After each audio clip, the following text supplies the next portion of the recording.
Praise the Lord. இன்றைக்கு daily dose of divine சேனல்ல ஏசாயா 8ஆம் அதிகாரம் வாசிக்க போகிறோம். இந்த அதிகாரத்தில் மக்கள் தேவனை மறந்து மனிதர்களையும் அரசியல் சக்திகளையும் நம்ப ஆரம்பிக்கிறார்கள். மனிதர்களுக்கு பயப்படாமல் கடவுள் மீது முழு நம்பிக்கையை வையுங்கள் என்று தேவன் அவர்களுக்கு அறிவுறுத்துகிறார். அதேபோல கடவுளை நம்புகிறவர்களுக்கு அவர் ஒரு பாதுகாப்பான புகலிடமாக இருப்பார். ஆனால் அவரை விட்டு விலகுகிறவர்களுக்கு இடறல் கல்லாக, அதாவது வீழ்ச்சியாக இருப்பார் என்றும் சொல்லப்படுகிறது. இப்போது இந்த அதிகாரத்தை நாம் வாசிக்க கேட்போம். கர்த்தாவே, உம்முடைய வேதத்தில் உள்ள அதிசயங்களை பார்க்கும்படிக்கு எங்கள் இருதயத்தின் கண்களை திறந்தருளும் சுவாமி. ஆமேன். ஏசாயா 8ஆம் அதிகாரம். பின்னும் கர்த்தர் என்னை நோக்கி, நீ ஒரு பெரிய பத்திரத்தை எடுத்து மனுஷன் எழுதுகிற பிரகாரமாய் அதிலே மகேர் சாலால் அஷ்பாஸ் என்று எழுது என்றார். அப்பொழுது நான் உண்மையுள்ள சாட்சிக்காரராகிய ஆசாரியனான உரியாவையும் எபேரெகியாவின் குமாரனான சகரியாவையும் அதற்கு சாட்சிகளாக வைத்துக் கொண்டேன். நான் தீர்க்கதரிசியானவளை சேர்ந்தபோது அவள் கர்ப்பவதியாகி ஒரு குமாரனை பெற்றாள். அப்பொழுது கர்த்தர் என்னை நோக்கி, மகேர் சாலால் அஷ்பாஸ் என்னும் பேரை அவனுக்கு இடு. இந்த பாலகன் அப்பா அம்மா என்று கூப்பிட அறியும் முன்னே தமஸ்குவின் ஆஸ்தியும் சமாரியாவின் கொள்ளையும் அசீரியாவின் ராஜாவுக்கு முன்பாக கொண்டு போகப்படும் என்றார். பின்னும் கர்த்தர் என்னை நோக்கி, இந்த ஜனம் மெதுவாய் ஓடுகிற சீலோவாவின் தண்ணீர்களை அசட்டை பண்ணி ரேத்சீனையும் ரெமலியாவின் குமாரனையும் சார்ந்து சந்தோஷிக்கிறபடியினால், இதோ ஆண்டவர் வல்லமையுள்ள திரளான ஆற்று நீரை போன்ற அசீரியாவின் ராஜாவையும் அவனுடைய சகல ஆடம்பரத்தையும் அவர்கள் மேல் புரள பண்ணுவார். அது அவர்களுடைய ஓடைகள் எல்லாவற்றின் மேலும் போய் அவர்களுடைய எல்லா கரைகள் மேலும் புரண்டு யூதாவுக்குள் புகுந்து பிரவாகித்து கடந்து கழுத்து மட்டும் வரும் என்றார். இம்மானுவேலே, அவன் செட்டைகளின் விரிவு உமது தேசத்தின் விசாலத்தை மூடும். ஜனங்களே, நீங்கள் கூட்டம் கூடுங்கள், முறியடிக்கப்படுவீர்கள். தூர தேசத்தாராகிய நீங்கள் எல்லாரும் செவி கொடுங்கள், இடை கட்டி கொள்ளுங்கள், முறிந்தோடுவீர்கள். ஆலோசனை செய்யுங்கள், அது அபத்தமாகும். வார்த்தையை வசனியுங்கள், அது நிற்காது. தேவன் எங்களோடே இருக்கிறார்.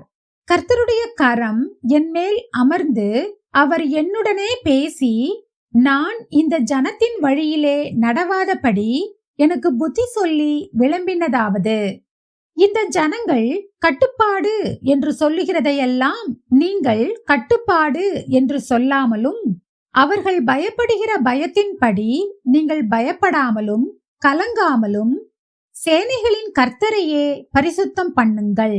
அவரே உங்கள் பயமும் அவரே உங்கள் அச்சமுமாயிருப்பாராக. அவர் உங்களுக்கு பரிசுத்த ஸ்தலமாயிருப்பார். ஆகிலும் இஸ்ரவேலின் 2 கோத்திரத்துக்கும் தடுக்கலின் கல்லும் இடறுதலின் கன்மலையும் எருசலேமின் குடிகளுக்கு சுருக்கும் கண்ணியுமாயிருப்பார். அவர்களில் அநேகர் இடறி விழுந்து நொறுங்கி சிக்குண்டு பிடிபடுவார்கள். சாட்சி ஆகமத்தை கட்டி என் சீஷருக்குள்ளே வேதத்தை முத்திரையிடு என்றார். நானோ யாக்கோபின் குடும்பத்துக்கு தமது முகத்தை மறைக்கிற கர்த்தருக்காக காத்திருந்து அவருக்கு எதிர்பார்த்திருப்பேன்.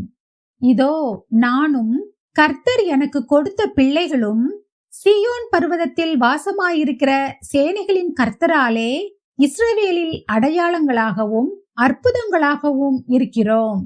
அவர்கள் உங்களை நோக்கி, அஞ்சனம் பார்க்கிறவர்களிடத்திலும் முணுமுணென்று ஓதுகிற குறிக்காரரிடத்திலும் விசாரியுங்கள் என்று சொல்லும்போது, ஜனங்கள் தன் தேவனிடத்தில் விசாரிக்க வேண்டியதல்லவோ? உயிருள்ளவர்களுக்காக செத்தவர்களிடத்தில் விசாரிக்கலாமோ? வேதத்தையும் சாட்சி ஆகமத்தையும் கவனிக்க வேண்டும்.